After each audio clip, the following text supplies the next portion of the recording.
ஆன்மீக சொந்தங்கள் அனைவருக்கும் அன்பான காலை வணக்கம். நாம் நம்மளுடைய சேனலில் தொடர்ந்து நிறைய சுவாரஸ்யமான ஆன்மீகம் சார்ந்த தகவல்களை தாங்க பார்த்துட்டு வந்துட்டு இருக்கோம். அந்த வரிசையில் இந்த பதிவில் என்ன பார்க்க போகிறீங்க அப்படின்னா, வரக்கூடிய பிப்ரவரி 17ஆம் தேதி, அதாவது நாளைய தினம் பார்த்திங்கன்னா தமிழ் மாதமான மாசி மாதத்தினுடைய அற்புதமான அமாவாசை. பொதுவாக அமாவாசை, பௌர்ணமி இது போன்ற திதிகளானது ஏற்படும் பொழுது கிரக மாற்றங்கள் அப்படின்றது இருக்கும். இந்த கிரக மாற்றங்கள் பார்த்திங்கன்னா உங்களுடைய வாழ்க்கையிலையுமே மிகப்பெரிய அளவில் மாற்றங்களை ஏற்படுத்தி கொடுக்கும் அப்படின்னு சொல்லலாம். ஸோ அந்த வரிசையில் என்னென்ன கிரகநிலைகள் மாற போகிறாங்க, அமாவாசைக்கு அப்புறமா என்ன மாதிரியான பலன்கள் மிதனராசினியர்களுக்கு கிடைக்க போகுது அப்படின்றதெல்லாம் தொடர்ந்து பார்த்து தெரிஞ்சுக்கலாம். வீடியோக்குள்ளே போகிறதுக்கு முன்னாடி நீங்கள் நம்ம சேனலை சப்ஸ்கிரைப் பண்ணாமல் இருக்கீங்க அப்படின்னா மறக்காமல் சேனலை சப்ஸ்கிரைப் பண்ணிக்கோங்க. கூடவே பக்கத்தில் இருக்கிற பெல் சிம்பிளையும் கிளிக் பண்ணிக்கோங்க. அப்போ தான் நாங்கள் போடக்கூடிய வீடியோக்கள் எல்லாமே உங்களுக்கு நோட்டிஃபிகேஷன் உடனுக்குடன் வந்தடையும். நீங்களும் பார்த்து பயன்பெறலாம். வாங்க வீடியோக்குள்ளே போகலாம். தமிழ் மாதங்களில் மாசி மாதத்தை மகத்துவம் நிறைந்த மாதம் அப்படின்னு சொல்லுவாங்க. அப்படி என்னென்ன விசேஷங்கள் இந்த மாதத்தில் இருக்குது, என்ன மாதிரியான பலன்கள் உங்களுக்கு கிடைக்க போகுது அப்படின்றத பார்க்கலாம். மாதங்களில் மகத்துவம் நிறைந்த மாசி மாதம் பார்த்திங்கன்னா கும்ப மாதம் அப்படின்னு சொல்லுவாங்க. இவ்வளவு மகத்துவம் இருக்கக்கூடிய இந்த மாசி மாதத்தில் வரக்கூடிய மாசி மகம், சிவராத்திரி, மாசி அமாவாசை, கரைய நோன்பு இது எல்லாமே புண்ணியமான நிகழ்வுகள் அப்படின்னு சொல்லுவாங்க. அமாவாசை அப்படிங்கிறது முன்னோர்களுக்கான ஒரு நாள், பித்திருக்களை வழிபாடு செய்வதற்கான அற்புதமான நாள். மாதந்தோறும் வரக்கூடிய அமாவாசையில் தர்ப்பணம் செய்கிறதுனால நமக்கு நல்ல பலன்கள் கிடைக்கும். இந்த தர்ப்பணம் செய்து காரியங்களை செய்து முன்னோர்களை நம்ம ஆராதித்து வழிபாடுகள் செய்தோம் அப்படின்னா நாம்ளும் சரி நம்மளுடைய சந்ததியினரும் சரி வளமோடு வாழ முடியும். இது எல்லாரும் நம்பப்படக்கூடிய ஒரு விஷயம். முக்கியமாக பித்திருக்களுடைய சாபங்கள் இல்லாமல் ரொம்ப மகிழ்ச்சியோடு வாழலாம். அந்த வகையில் இந்த மாதத்தினுடைய அமாவாசை நாள் பார்த்திங்கன்னா வரக்கூடிய பிப்ரவரி 17ஆம் தேதி செவ்வாய்க்கிழமை அன்னைக்கு உருவாக இருக்குது. ஸோ அந்த தினத்தில் முன்னோர்களுக்கு வழிபாடுகள் செய்கிறது அவசியம். தர்ப்பணம் கொடுக்கறது, காரியங்கள் செய்கிறது, இதெல்லாம் செஞ்சீங்கன்னா பித்திருக்களுடைய ஆசி கிடைக்கும். அதுலேயும் மாசி மாத அமாவாசை அப்படிங்கிறது சதய நட்சத்திரத்தில் வந்துச்சு அப்படின்னா பித்திருக்களுக்கு ரொம்ப ரொம்ப திருப்தி கொடுக்கக்கூடிய ஒரு காலம்னு சொல்லுவாங்க. மாசி மாதம் அமாவாசை அவிட்டம் நட்சத்திரத்தில் வந்துச்சு அப்படின்னா பித்திருக்களுக்கு அளவில்லாத மனமகிழ்ச்சியை தரும் அப்படின்னு சொல்லுவாங்க. இந்த அமாவாசை நாளில் பித்திருக்களை நினைத்து நம்ம அன்னம், தண்ணீர் இதெல்லாம் தானம் செஞ்சோம் அப்படின்னா 16,000 ஆண்டுகள் பித்திருக்களை திருப்தி செய்த பலன் கிடைக்கும் அப்படின்னு சொல்லுவாங்க. ஸோ அதனால் மாசி மாத அமாவாசை ரொம்ப முக்கியமானது. மேலும் இந்த மாசி மாதத்தில் வரக்கூடிய அமாவாசை பூரட்டாதி நட்சத்திரத்தில் வந்துச்சு அப்படின்னா அந்த நன்னாளில் நீங்கள் அவருக்கு சிராத்தம் செய்தீங்க அப்படின்னா பித்ருக்களை திருப்தி அடைப்படுத்த முடியும். 1000 யுகங்கள் அவங்க சுகமாக தூங்குவாங்க அப்படின்னு சொல்லுவாங்க. ஸோ இதெல்லாம் பார்த்திங்கன்னா விஷ்ணு புராணத்தில் சொல்லியிருக்கக்கூடிய விஷயம். அதனால் கட்டாயமாக ஒவ்வொரு அமாவாசைக்கும் அப்படின்னு தனித்துவமான தன்மைகள் இருக்கிறதுனால ஒவ்வொரு அமாவாசையிலையுமே முன்னோர்களை வழிபாடுகள் செய்யுங்க. ஸோ உங்களுக்கு எப்படி வழிபாடுகள் செய்ய தெரியுமோ அது மாதிரி செய்துக்கோங்க.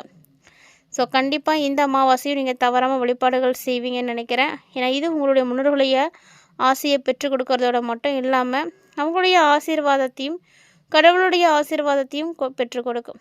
மாசி அமாவாசை நாளில் தர்ப்பணம் முதலான காரியங்களை செய்து முன்னோர்களை வழிபாடு செஞ்சிங்கன்னா வாழ்க்கையில் துன்பங்கள் அப்படின்றது இல்லாமல் வாழலாம்.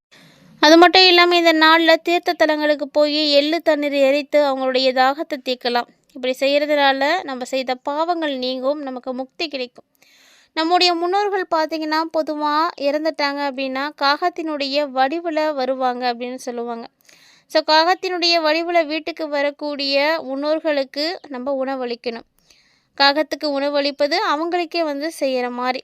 ஸோ ரொம்ப முக்கியமான ஒரு நிகழ்வே அமாவாசையில் இதுதான்.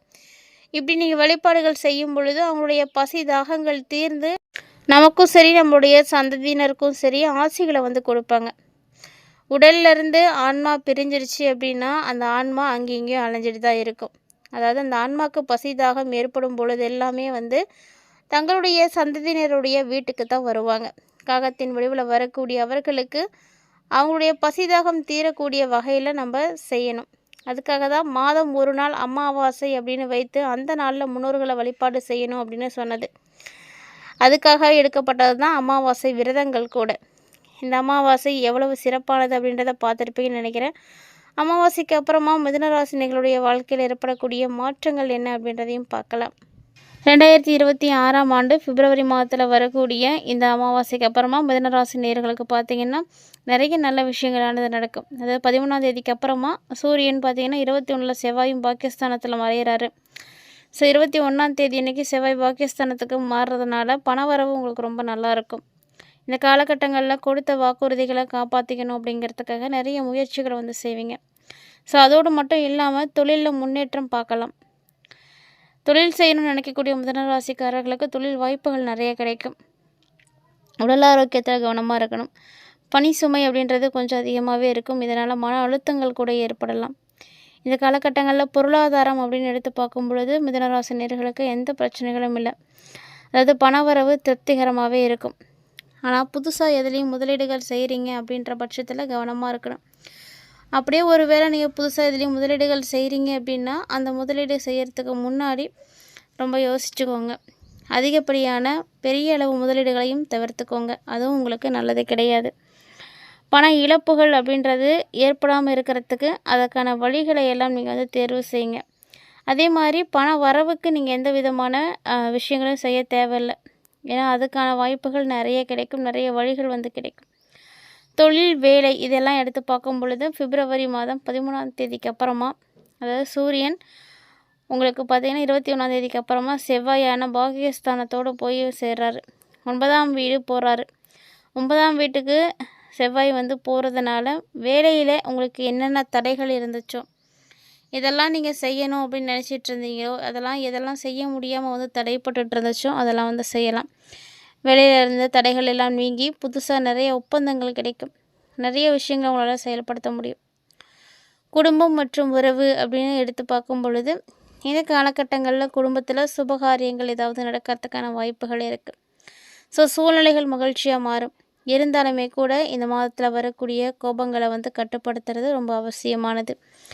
கோபத்தை கட்டுப்படுத்தி அமைதி காத்தீங்க அப்படின்னா நிறைய விஷயங்கள் உங்களுக்கு சிறப்பாக இருக்கும்.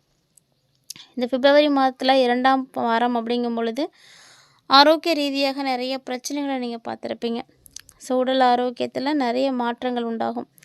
உடலில் சோர்வானது ஏற்படும். இந்த சோர்வுகளை எல்லாம் நீக்கிறதுக்கு தியானம் செய்யலாம், கோவில் வழிபாடுகள் செய்யலாம். இதெல்லாம் பார்த்திங்கன்னா உங்களுக்கு மனசுக்கு நிறைய அமைதிகளை எல்லாம் ஏற்படுத்தி கொடுக்கும். வரக்கூடிய 13ஆம் தேதிக்கு அப்புறமா நிறைய விஷயங்கள் உங்களுக்கு சுப பலன்களை மட்டுமே ஏற்படுத்தி கொடுக்குற மாதிரி இருக்குது. ஆனால் முக்கியமான முடிவுகள் எதுவும் எடுக்கிறீங்க அப்படின்னா கண்டிப்பாக இந்த காலகட்டங்கள் அதற்கு ஏற்றதாக இருக்காது. ஸோ ஒரு சில விஷயங்களை செய்கிறதுக்கு முன்னாடி யோசித்து வந்து செயல்படுத்தணும். இந்த காலகட்டங்களில் நீங்கள் என்ன எளிமையான பரிகாரம் செய்தால் உங்களுக்கு ஏற்படக்கூடிய பிரச்சனைகள் வந்து தவிர்க்க முடியும், என்ன மாதிரியான விஷயங்கள் உங்களுக்கு அடுத்து நடக்கும் அப்படின்றத தொடர்ந்து பார்த்திங்கன்னா தெரிஞ்சுக்கலாம். ஏன்னா ஆன்மீக ரீதியாக கொடுக்கப்படக்கூடிய பரிகாரங்கள் அப்படிங்கிறது அந்தந்த காலகட்டங்களில் இருக்கக்கூடிய கிரக அமைப்புகளுக்கு ஏற்ப கொடுக்கக்கூடியது. ஸோ அந்த பரிகாரத்தை நீங்கள் செய்யும் பொழுது கிரக மாற்றங்களால் ஏற்படக்கூடிய தடைகளை வந்து நீக்க முடியும். குடும்ப நிலைகளை பொறுத்த வரைக்கும் சின்ன சின்ன வாக்குவாதங்கள் கூட உங்களுக்கு பெரிய பிரச்சனைகளை ஏற்படுத்தி கொடுக்கும். ஸோ இந்த மாதத்தில் சின்ன வாக்குவாதங்களாக இருந்தாலும் சரி, இல்லை சின்ன சண்டை தான் அப்படின்னாலுமே கூட மிதுனராசினியர்களை பொறுத்த வரைக்கும் இந்த மாதத்தில் நீங்கள் அன்பாகவும் பொறுமையாகவும் பேசுனீங்க அப்படின்னா உங்களுடைய வாழ்க்கை துணையினுடைய வாழ்க்கையிலையும் சந்தோஷம் கிடைக்கும். ஸோ அவங்களும் வந்து சந்தோஷமாக இருப்பாங்க. ஸோ பண விஷயங்கள்லேயும் அப்படி தான்.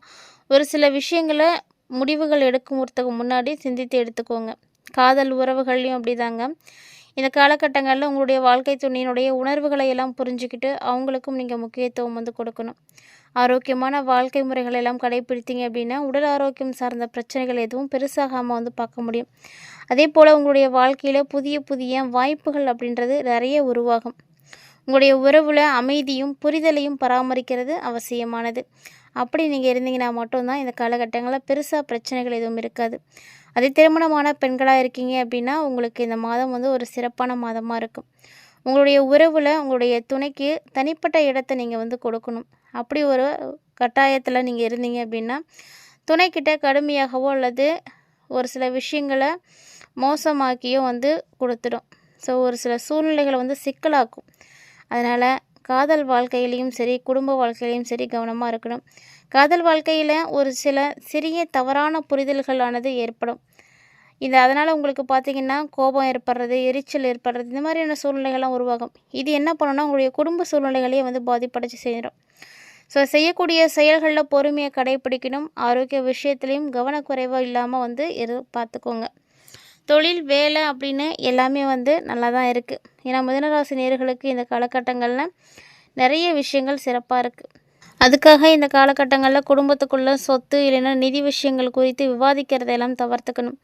உடன்பிறப்புகளோடையும் மோதல்களானது ஏற்படலாம், வாய்ப்புகள் இருக்குது. ஸோ அதுக்கெல்லாம் வந்து இடம் கொடுக்காதீங்க. புத்திசாலித்தனமாக நீங்கள் வந்து செயல்பட்டீங்க அப்படின்னா ஏற்படக்கூடிய ஒவ்வொரு பிரச்சனைகளையும் தவிர்க்க முடியும். அதே மாதிரி இந்த காலகட்டங்களில் தொழில் செய்யக்கூடியவர்களுக்கும் நிறைய உதவிகளானது கிடைக்கும். இப்போது இந்த மிதுன ராசிக்காரர்களுக்கு இந்த காலகட்டங்களில் என்ன மாதிரியான விஷயங்கள்லாம் நடக்க போகுது அப்படின்றத பார்த்து தெரிஞ்சிட்ருப்பீங்கன்னு நினைக்கிறேன். மேலும் உங்களுக்கு நல்ல விஷயங்கள் நடக்கிறதுக்கு கொண்டக்கல்லையை ஊற வைத்து பசுமாடுகளுக்கு நீங்கள் தானமாக கொடுத்துட்டு வந்தீங்க அப்படின்னா ரொம்ப நல்ல பலன் கிடைக்கும். இந்த கொண்டக்கல்லையோடு சேர்த்து வெல்லம் சேர்த்து கொடுக்கலாம். ஸோ இது மாதிரி எளிமையான பரிகாரங்களை செய்யும் பொழுது கிரக மாற்றங்களால் ஏற்படக்கூடிய பாதிப்புகளானது கட்டாயமாக வந்து குறையும். வீடியோ உங்களுக்கு பிடிச்சிருந்தால் லைக் பண்ணி ஷேர் பண்ணுங்கள், மறக்காமல் கமெண்ட் பண்ணுங்கள்.